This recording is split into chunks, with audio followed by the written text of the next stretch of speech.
No, I mean, architecture is political. We gotta add that stuff. Indeed. We're tearing down communities to build multifamily, and you have to understand we are creating displacement. You're displacing Black and brown folks, and they don't come back. Half of this podcast would be dedicated to the history of Tyler House, my journey and my discoveries, and hey, I'm going to solve this housing problem. Hey guys, what's up? My name is Melissa Daniels. This is the Architecturist Political Podcast where Black and brown folks talk about architecture. I hope you enjoyed this podcast and be part of my storytelling. Rochelle Mills is the president and chief executive officer of Innovative Housing Opportunities, or IHO. The mission of Innovative Housing Opportunities is to enrich communities by providing high-quality, affordable housing where residents can thrive, develop healthy habits, and achieve success and stability. IHO's California development portfolio provides housing to a wide variety of residents, including seniors, families, foster youth, veterans, those living with mental illnesses, formerly unhoused, developmentally disabled, and other special needs and mixed populations. Rochelle brings a diverse background, including architecture, community planning, and program development to IHO. She is responsible for overseeing the growth and implementations of IHO's vision, portfolio, and long-term impacts. Before joining IHO, she was a partner in Mills Studio, a design firm, and the founding director of Architours. During this interview, Rochelle actually flipped the script, and I thought about removing this portion of the interview, but it gives an insight of who she is. She's very personable. Like I explained in the episode, this is dating. We are figuring out and trying to get to know each other as you are also getting to know us. She was a co-contact, and when I get these, it's always a lovely surprise. Like I don't know where this journey will take us, as I mentioned again in the episode, but it was a lovely journey. I really enjoyed getting to know Rochelle and just her level of perseverance. When I talk about persistence, and I titled this episode "The Importance of Persistence" because I learned something in talking to her. Becoming CEO was not an easy journey for her. And even she went to architecture school, so she knows about our struggles. And I also think about how enriched her life is. All of the lessons and information that she knows thus far. And, I could talk to her for hours, just picking her brain at what she thinks about certain things and how wise she is. She was definitely a treat, and I hope you see that as well. So, short and sweet, guys. Here you go. I'd love to ask you, what are your most successful podcasts so that I make sure that I stay in the spirit of it? What makes you think, okay, that was well done? When I get emotional? I don't know. I can bring any of that to you. You're like, oh my God, you said it's trends, if you were a TikToker and have 3.5 million followers, yeah, my numbers are really high, but this is a love project. This is a passion project. So how did you get started? I mean, I know I'm not supposed to be asking, but I'm just... No, this is great because, again, we're getting to know each other. We're dating a little bit, minus the food, or movie, popcorn. Exactly. So, long story short, I was bamboozled by architecture.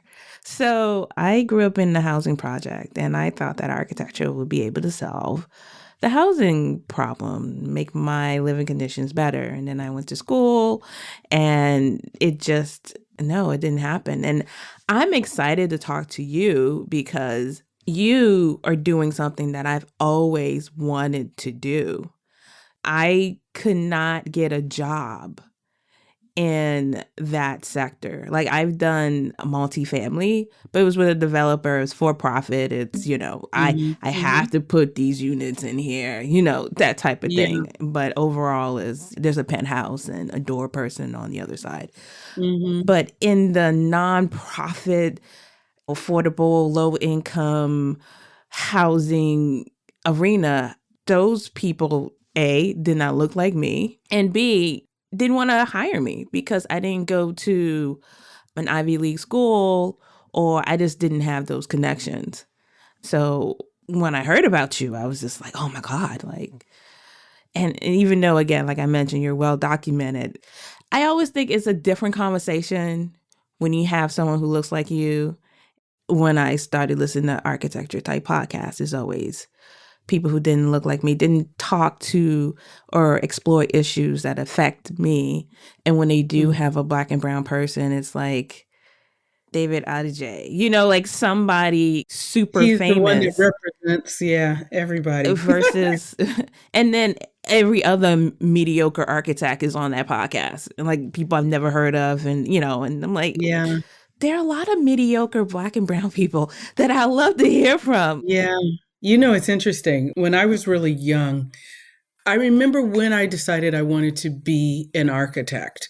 And my parents had taken me and my sisters to a museum, and there was beautiful miniature furniture. And I thought, oh my gosh, I want to do that. I want to build miniature furniture. And then I started to think about it, and I thought, well, then I need to build the environment, because why would I build miniature furniture and it's not a miniature setting to put it in? Well, I will do that. That's what I'm going to do. And then I thought, well, if it is that fantastic, then it needs to be full size and people can live in it. That's what I'm going to do. That's what I'm going to do. And I asked my parents, what is that? And they said, well, you can be an architect. I don't even think I understood that Tom Brady on the Brady Bunch was an architect. But I knew that I had never seen an architect that looked like me. So I told my parents, well, I don't think I can do that. And they asked why. And I said, because there's no such thing as Black architects. And, it's funny because you don't realize that children are thinking those things. And I remember the horror on my parents' faces. And so we lived down the street from a Black funeral home, Angelus Funeral Home, and Paul Revere Williams was the architect of that. And so my parents started to tell me about him and brought me this funeral home calendar that had a little statement about Paul Revere Williams, architect to the stars. And then my mother made sure that I met a Black architect. And it's interesting because the Black architects that she introduced me to were struggling architects. And so you'd go into these little offices and they'd have rolls of drawings around, and their offices weren't these sexy, beautiful, light-filled palaces. And I remember thinking, maybe I don't want to do that. When I got to high school, everybody was pushing that Blacks need to go into engineering. So whenever I would say architecture, they'd say, oh, you mean civil engineering? And I'd say, no, I mean architecture. Oh, you mean electrical engineering? No, architecture. Well, it turns out, Rochelle, there's a school that does architectural engineering. And that was the road. If you didn't want to become an athlete or a movie star, you were going into engineering, engineering or computers, because that was where Black people needed to be. And so I ended up going to Washington University in St. Louis. And I said to my professor, we're doing all this design work, and where's the technical aspect of it? And he said with such disdain, do you want to be in a technical school, or do you want to be in design? And I just, the way he said it was like it was just a bad taste in his mouth. And so I would be an idiot to say, I want to be a technical architect. I wanted to be a designer. And I saw a picture of Frank Lloyd Wright with the cane and the cape, and I said, doggone it, I want to be in stilettos on the job site, completely inappropriately dressed, but telling people how it's going to be. That's what I want to be. That is how I came back to Los Angeles, because I met my husband, photo behind us, and he had a position in South Carolina, and our parents said, oh, babies, you can't come to South Carolina. In addition to the whole racial thing, they're not going to hire you to design the stuff you guys are designing, except in California. So you got to go back there. So I came back home and we started our journey.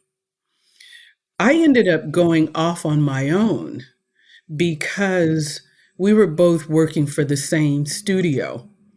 And when I went off on maternity leave, I came back and there was a downturn. And in those few months that I was gone, my clients were gone. And like you, I couldn't get a job. In fact, I will never forget a client. I was doing kitchens. I love to cook, and I was doing kitchens. I wasn't doing homes, I was doing kitchens. And my client said to me, "Oh, I hope I don't offend you," which means you're about to be offended. "Oh, I hope I don't offend you, honey. But you understand, you don't look like an architect. Will your husband have a chance to look over the drawings before you bring them over?" The thought that she could say that and think not only was it justified that she could say it, but it was unjustified that I could be offended by her saying it, really caught me off guard. So that when I lost my job, it was hard to look for another job because I didn't want that. "Rochelle, I'd love to hire you, but is your husband going to be able to look over your work before we do?" So I went off on my own. Eventually, he came and joined us, and we had Mills Studio. And later on, we created a company, Architours, so that I could, because I'm the kind of person that needs to be inspired in order to do the work I want to do. And so we ran that company for almost 20 years. But here's a funny thing. I just got to tell you this. I'm standing in front of a poster when HGTV was getting ready to come online. And I'm just looking at it with my head tilted. And unbeknownst to me, the producer of the series of HGTV was standing behind me. And he says, "What do you think about that show, that channel?" And I said, "Well, I don't know what it is." He said, "Oh, it's a show about architecture and design." I said, "Oh, well, I think I should have a show on that channel and then it would be good."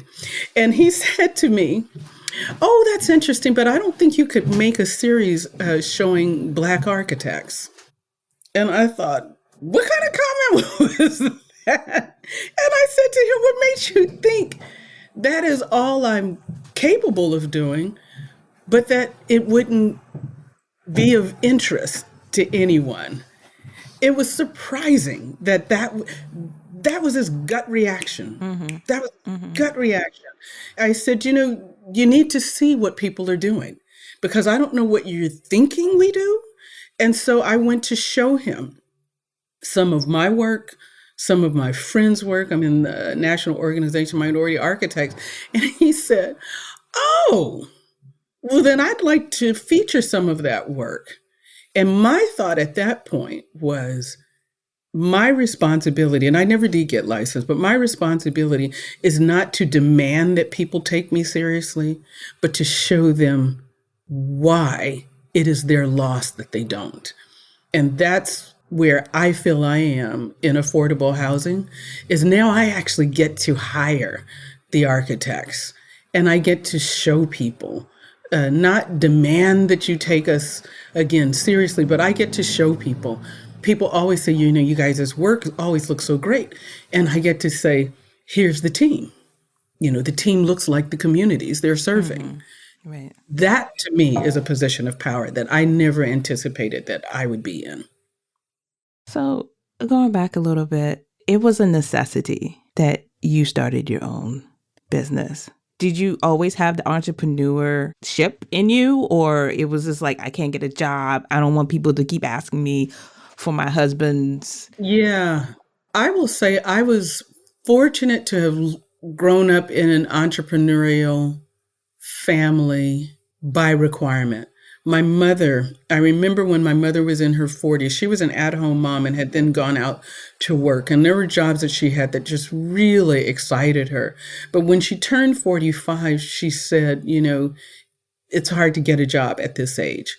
And so she went off on her own. And so when I found that I was interviewing and couldn't get a job, I just remembered what my mother did. Create your own job, find your own clients, find your own way of growing it. What I did not know, because you hear so much about how difficult it is to get a company going, I did not have the tools to prepare for success. That caught me off guard.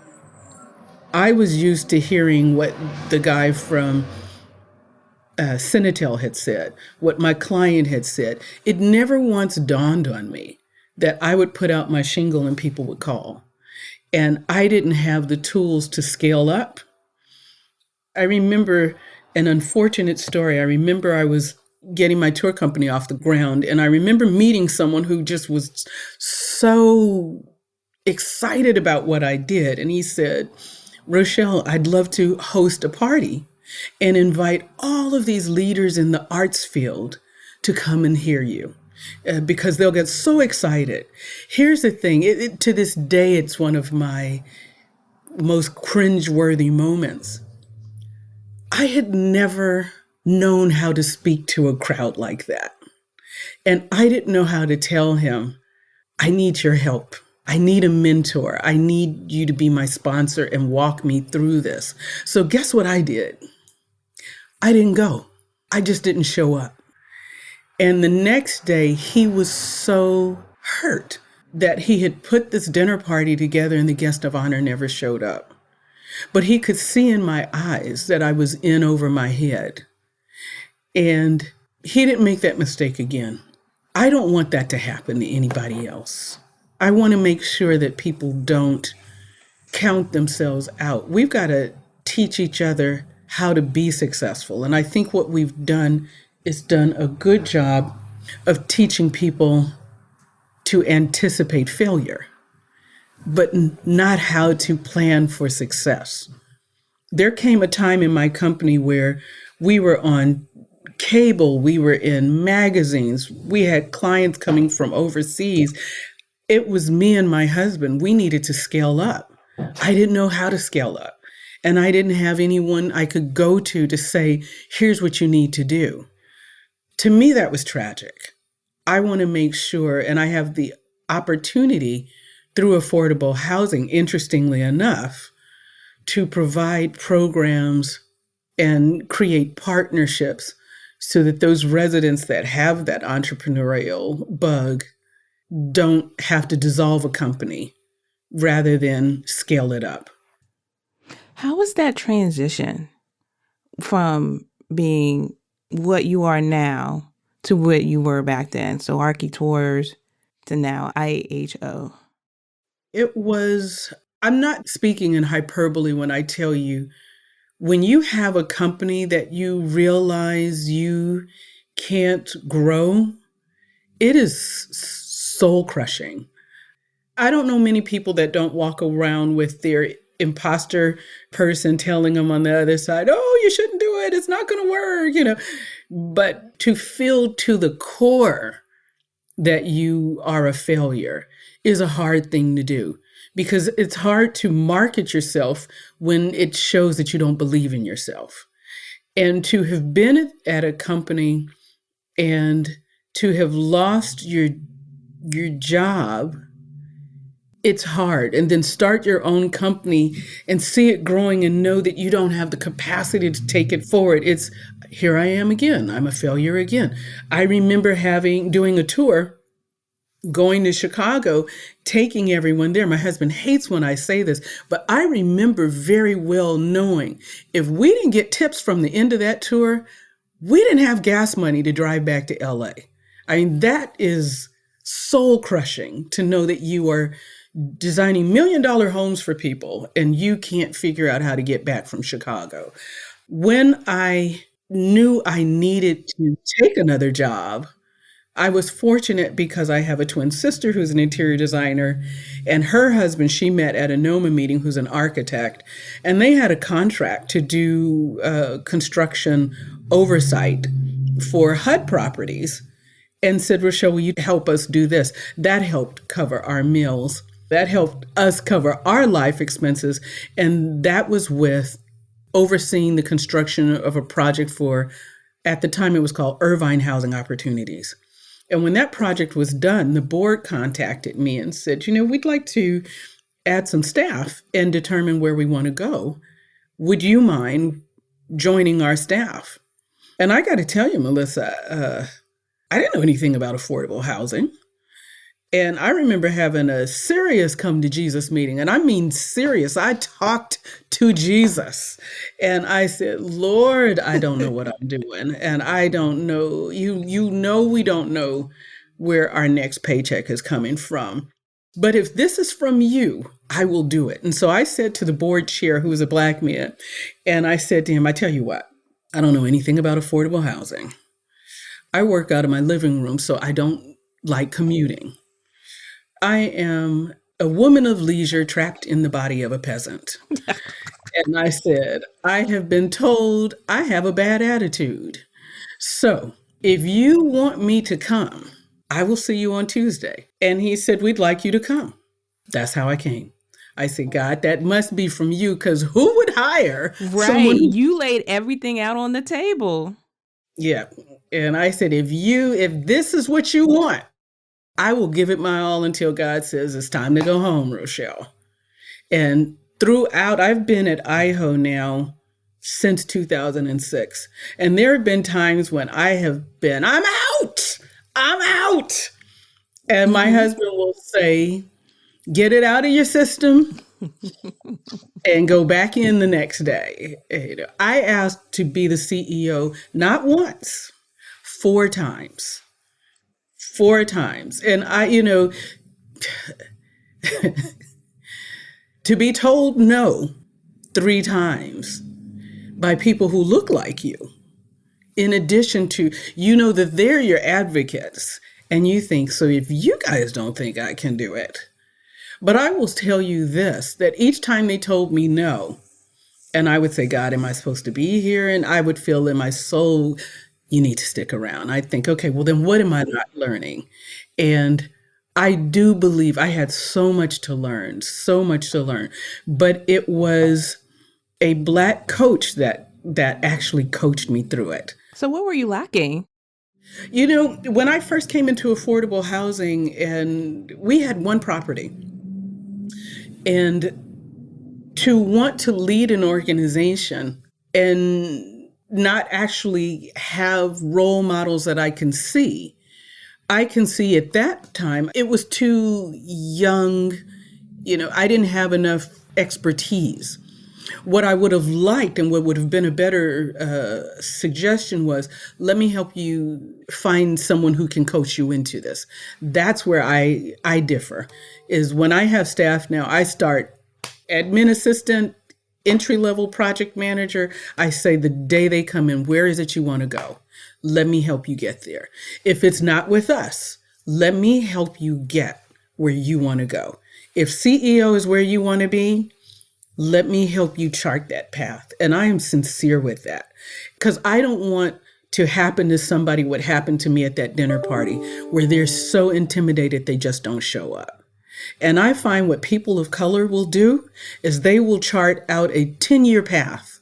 I want to be the CEO, but I'm going to do this, and then I'm going to earn my marks, and then I'm going to do that. And hopefully over time, they will see how much value I brought. Someone from a different community will say, I want that job because I think I'm bad enough to do that. And then we will say, how did they get that? Because they asked for it. Qualified or not? Qualified or not. And in most of the time, not. Not. And you are asking for these incremental increases in your salary. A story a friend of mine gave me that has burned into my head, and I hope your listeners take this to heart. He worked for a bank.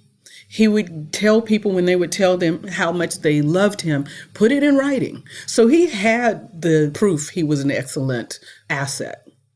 But he watched as people constantly got promoted over him. After, and I remember him saying it was about 2 years, he finally got fed up and went to his bosses and said to them, "Why are you promoting all these people over me?" And their response to him was, "We were wondering how long it was going to take you to ask." We can't want it more than you. If you don't advocate for yourself, you can be mad from sunup to sundown. But if Sally has the gumption to say, "I want it, train me to get into it," while you're hoping that someone sees that you are that good eraser cleaner, I can clean the chalkboard, then it's no wonder. People have told me all the time, they can start men and women off with the same salary. Men are going to ask for a raise far more often than women. We've got to get to the point where we do that. And my job as a CEO, and I believe this wholeheartedly, is when somebody comes to me and undervalues them, I don't hire them at the discount rate. I tell them what their value is and have them advocate for the rate that I'm going to pay. Because again, they may not stay with me, but when they leave, I want them to have that same fire that Sally has, that same kind of audacious arrogance that is supported by the talent to be able to say, "Here's my value. Here's the price tag for my value." So why did you stay? I stayed purely because I felt I was supposed to. In the same way I felt like God must have given me this job, I really felt if I'm still here, if he's telling me that I need to stay, there's got to be a reason I'm here to stay. When I got the position of CEO, I will never forget, it wasn't a given. I had to interview 3 times. And in the meantime, I had really become cynical and a little bit angry. And I started a group called Strong Black Tea. And it was a group of Black women who I admired. I didn't even have the courage to speak to some of them, but my daughter had challenged me and said, "Mom, who is your support system?" And so I said I didn't have one. And she said, "Well, what are you going to do about it?" And I said, "Well, what can I do about it?" She said, "Create your own support system." So I wrote down all the women I admired, all the women who looked like me, who I admired, whether they were my same level or far ahead, and I invited them to tea. And the point was that our goal was to sit down and everybody had time to just completely brag. Tell us all the fantastic things you've done, all the things that you are so proud of, but you don't feel safe and comfortable to say. And so we went around the room and we all talked about it. And I remember my sister was in the room and she said, "Now pass the microphone back around. And this time, tell the stuff that you didn't tell us the first time." And it was interesting. People had, the first time around, they would say, I am now the CEO of an organization. But when the microphone went back around, they said, "I have increased the profits of our organization 3 times in 3 consecutive years." That is where, you're leaving money on the table. You cannot tell your value, convey your value, if you don't even say it out loud to yourself or to a room of your peers.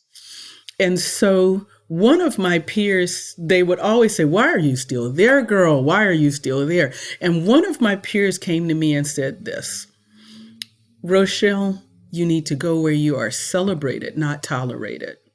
So the next time you go into that room of people who have seen you grow for 12 years, and they say, 'But we're not sure yet, I want to interview you,' you tell them that." And so we sat at that table, and my board was on that 3rd interview. And I said to them, this is where I get off the ride, because you have seen my capacity.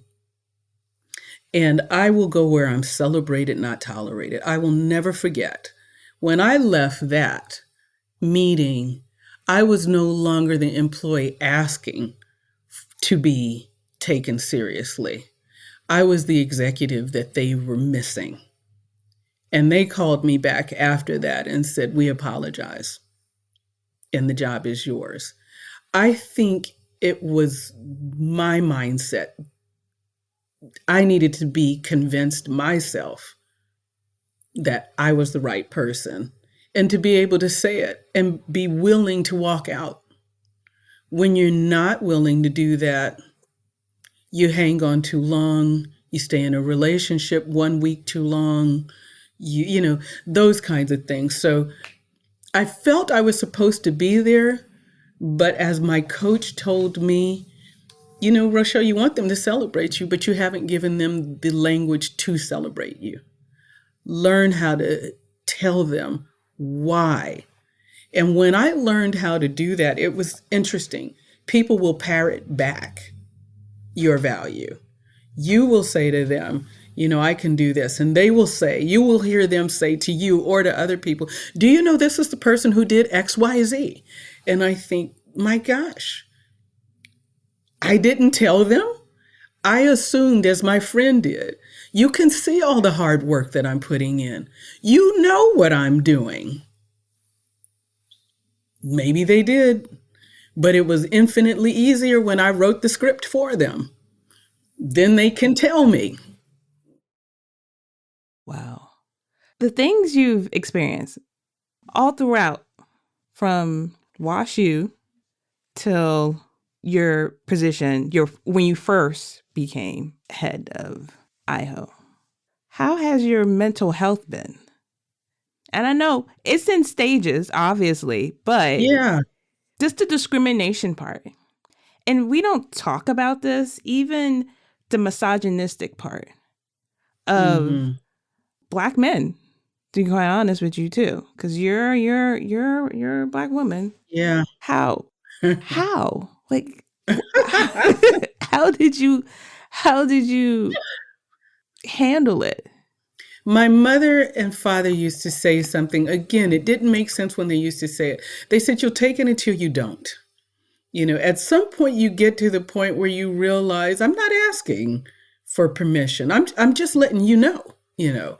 And when you get to that point, you realize that it's 90% of how you carry yourself. That other 10% is what you are giving over. You're giving that away. And there are moments when I will find myself working myself to the back of the room. You know, I can tell that I have, you know, that something has happened or I've gotten intimidated, and I have to, you know, one step at a time. How do you eat an elephant? One bite at a time. And I will have to work myself, and I'm talking literal, work myself out of the corner of the room and move myself forward and move myself forward. And my sister used to say, one of my sisters said, you know, where are you standing in the picture? Are you in the center of the picture, or are you in the corner? Because the corner can get cropped out. And I was always on the corner of the photo. And so I was always cropped out. And it takes a lot of attitude to work your way into the center of the photograph. But I have to remember that, you know, when sometimes I will say, oh my gosh, I'm in a group of folks and they've done all of this, and who am I? And I will think, okay, I've moved myself to the corner again. I've got to move myself back.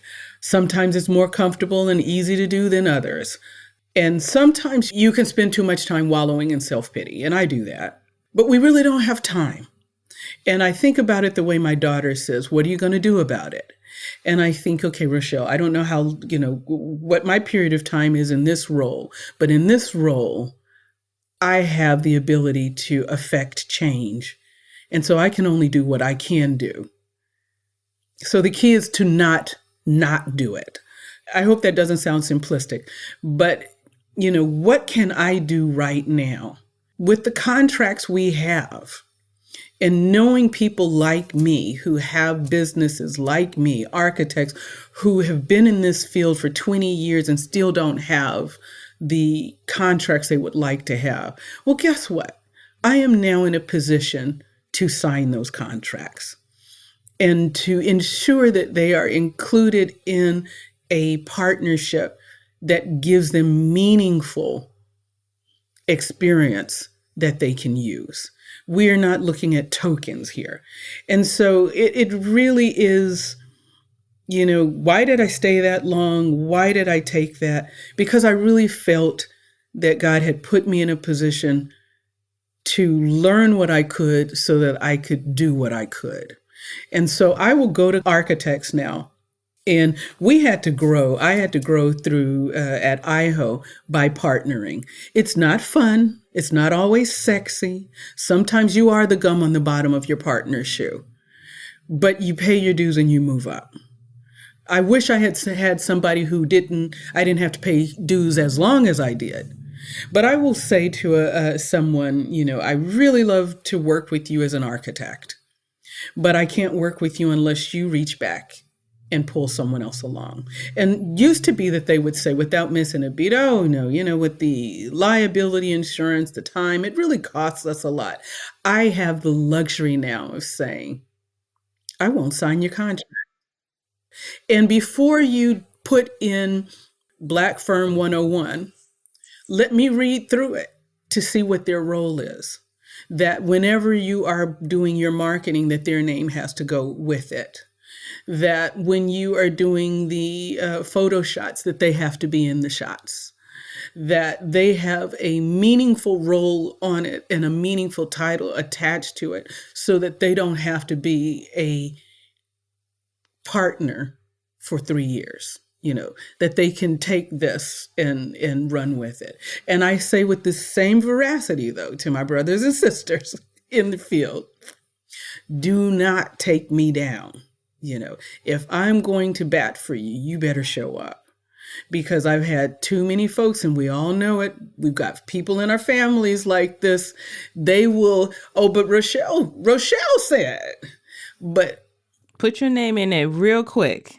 Yes, and I will say, you have got to perform. We are all trying to move the needle. You screw it up, you screwed it up for all of us. Mm-hmm. That's the unfortunate thing, is we're still in a position that one messes up, the house of cards falls. So we all have to do our part. But I love that I stuck around long enough to make sure that I'm checking for folks, that I'm looking for mid-career men and women who want to get in this field. And I've got the ability to either hire you or to connect you to someone to make sure your resume doesn't move to the bottom of the stack. I think that is an incredibly powerful position. Mm-hmm. And though I don't sign the drawings, I still get to wear the stilettos in the photographs at the construction site. So I haven't lost what the vision of the 8-year-old Rochelle wanted to be. I want to switch gears and talk about architecture. Sure. This design of your portfolio type. I've noticed that this whole thing of gentrification, they go in the neighborhoods and because it's cheaper, and then they flip it, and then all of a sudden rents are $5,500 a month. Yeah. The thing about it, besides the economic aspects, but born and raised in DC, Chocolate City, now it's formerly Chocolate City. We're trying to bring it back. But you walk and you notice that doesn't feel the same, doesn't look the same. Granted, yeah, things do change. But if you go across, Old Town or, somewhere in Virginia, 1 or 2 buildings maybe, but it's, you understand what I mean? So, or even Georgetown. Georgetown still looks like Georgetown. Yeah. For whatever reason, there's no multifamily in Georgetown because they fought hard. So my point is that the aesthetics. And it doesn't look like, and California is different than East Coast. Like West Coast I feel like is more progressive in their design than somewhere here in the Northeast where it's more brick, more traditional, Yeah. colonial Yeah. style.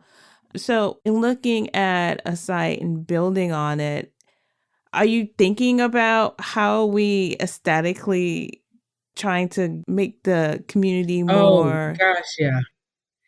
It's interesting because I do think those periods of time when I wanted to get out, that would be what brought me back. I would think to myself, well, who else is going to make sure that we don't get boxes with a splash of color, a touch of whimsy in our neighborhood? And you've got lower income people living in something that everybody can drive by and say, but those are those people. Who else but someone who came from an architecture background, who understands how placemaking and the creative component of it, how it really uplifts a community. So those were the kinds of things that kept me where I am. And when we take we take a look at a piece of real estate, that period of time when I did Architours is so important to me. And it took my team a couple of years, the team that I have right now, to get it. Because they would always say, oh my gosh, here comes Rochelle with the architecture and the shapes and the style and it's costing. And we did a really interesting exercise. We had a project that we had done, which by all means is beautiful. But it was all painted white on the inside. And I wanted to hire an interior designer to come in and do the interiors. And oh my gosh, the cost of that. And, remember, Rochelle, we're doing housing for low-income people. We can't spend the money. I said, but the cost of the well-being of people will cost us more to not do this. If Who's people saying this? are not, truly everyone is saying this. My staff is saying it. The policymakers are saying it. The funders are saying it.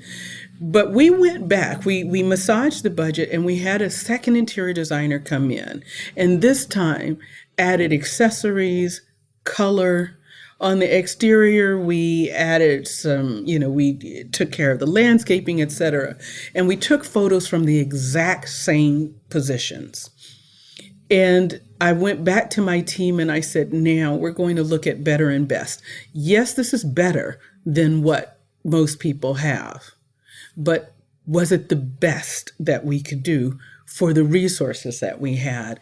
And we went and we talked through each photograph. What do you feel about this space? I really like this space. And then what do you feel about the second space? Now that we've added color and we've added texture and things, and they would say, that's the space I actually want to invite my friends into. When you are bringing people who have been on the streets for the last 15 years, and they have a posture of defense because they had to build up that, you want them to come into a space where they can start to feel relaxed and trusted, where they can sleep a good night's sleep, not in a place where they feel, yes, it is clean and it is safe, but it's hermetically sealed. It is a hospital-like. And when you have that, then they're not sleeping well. Guess what? The cost of our programs reduce. They're able to reduce their meds. They are socializing more because that socializing is so critically important when you're dealing with folks who are coming from traumatic backgrounds. The cost to do the design right is much better than the cost to put in the social services after the fact. That just is economics, and I think we can demonstrate that. And so when we go into a community, now I say, look at the context. Who better to say that than someone who is trained as an architect? Look at the context. Look at the commercial stock that exists. How can we design something that can attract reinvestment? Not just house people, but can attract reinvestment, because this is now going to be an asset for the entire community. Can we design it in such a way that the parking is not the most prominent feature? I don't know, in DC, you probably don't have that, but in LA, you house your cars, the cars first and everybody else after that. But can you design it so that the cars are not the first thing people see? Can we design it in such a way that the green space can be open to the public at a certain hour so that it truly becomes a community asset? Can we design the outside spaces so that people have areas where they can use their Wi-Fi and not be around the kids? They want a space of their own and they can kind of hang out. We tend to design for very little ones, the tot lots. But what happens when they turn into teens and tweens and they don't have a place? Well, mayhem happens. So can we design a space that creates outdoor space for all age levels? Because we're looking at the continuum of life, the continuum. Only, to me, someone with an architectural background can understand that we're simply not putting people in a place with a bedroom and a kitchen, but we're making something that the entire community can benefit from. I don't know that people who don't have an architecture background can see it holistically like that. California is really unique in the sense of homelessness and policies that really prohibit building. Like, how were you successful in that? Well, it's interesting. I think that there are a lot of, because of the incredible homelessness, we're the homeless capital of the world, I believe, certainly of the country.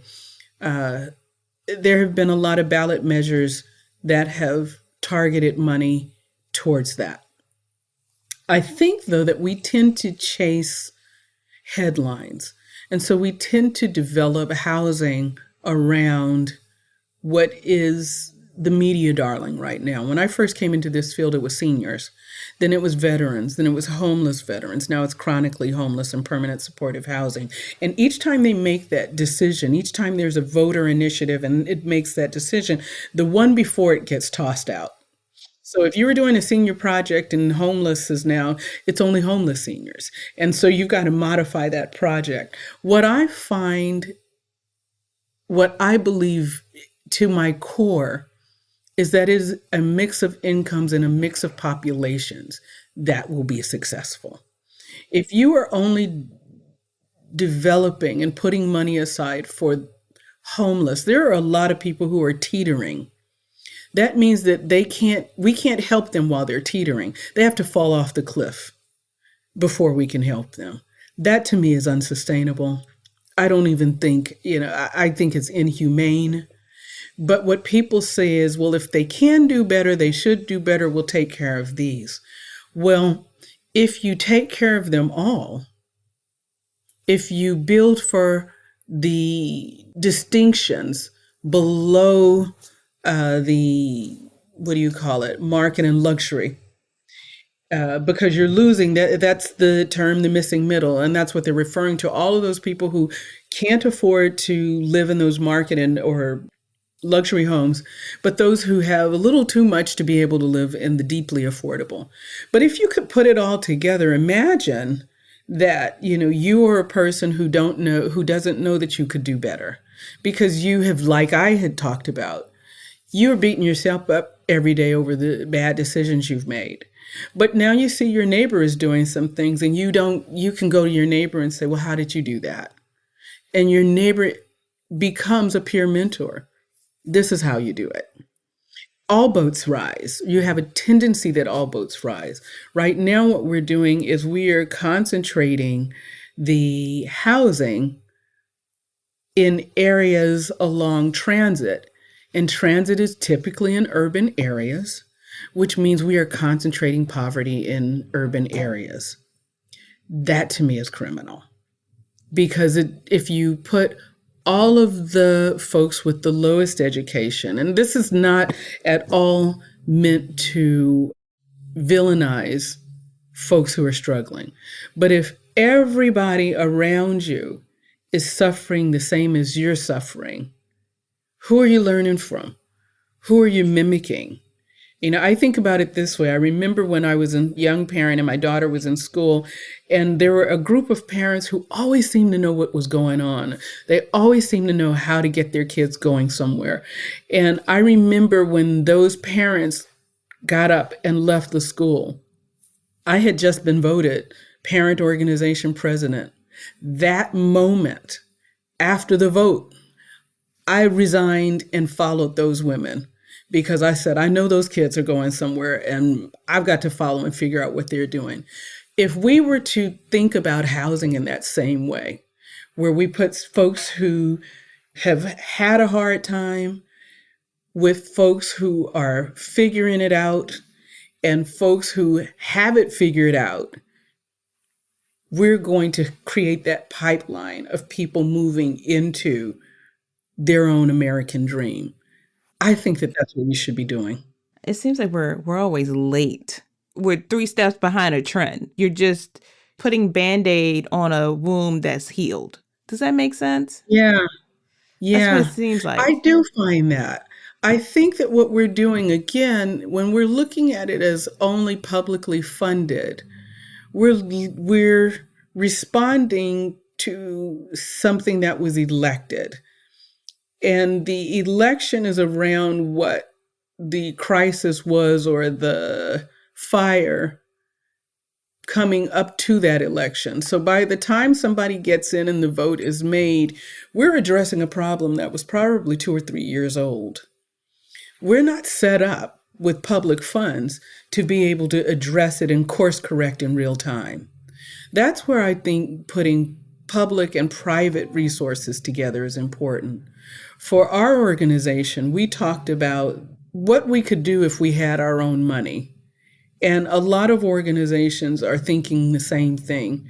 And so we've now created what we call a housing innovation fund, where we're trying to attract private capital so that we can take those projects, those passion projects, those things that we know the communities are asking for, the solutions that we're looking at in real time, those equity decisions, incorporating technology, all of those things we can do with private dollars, but you can't do public dollars because those decisions were made and those rules were put in place hoping for a good outcome. I mean, it really, I don't believe anybody was trying to do something inappropriate or improper or stupid even, but it is baked into that system where if we've got public funds and we're trying to pull the project together and we have gone to great lengths and spent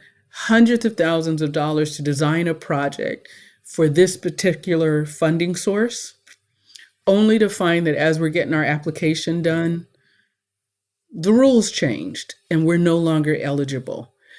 I want to take that out, that uncertainty out of the equation by attracting our own private dollars so that when we say this is the project that we would stake our reputation on, we know this is what the community has asked for and what makes the most sense and what is beautiful architecturally and what, the social services that go with it and all of that, that when the rules change, we can say, well, that's okay.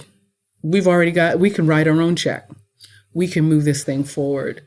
I think that we can't do it. We cannot expect a public process to be able to move in real time because it's just not set up that way. So it's never going to serve our communities as well as it could. I love our conversation and I need to be aware of your time. So I could talk to you for hours. I could let you talk. I got a gazillion other questions. You reel me in, girl. It's been such a pleasure. I know you now. Like you're cool peeps. Well, I love that you put the platform together. I mean, the fact that you are passionate about it, to get the voices out there. That's half the battle. Thank you. Thank you so much for coming on. Absolutely. Thanks for tuning in to Architecture's Political Podcast. I hope you enjoyed this episode and found it informative or at least entertaining. If you like what you heard, please share with others. You can also connect with ArchitPoly on social media, currently on Instagram as well as Facebook and Twitter. For more information, visit us on our website. It's architpoly.online, ARCHIPOLLY.online. I also want to thank our loyal supporters who have been with this podcast for at least 3 years. It means the world to me, and I'm totally grateful to have you part of this community. I will try to bring you the best content as possible, and I can't wait to share more amazing episodes with you. If this is your first time listening or just like a particular episode or all of them, you can support this podcast by going on glow.fm/ArchitPoly. Again, thank you for your support. It means the world to me, and thank you so much for listening.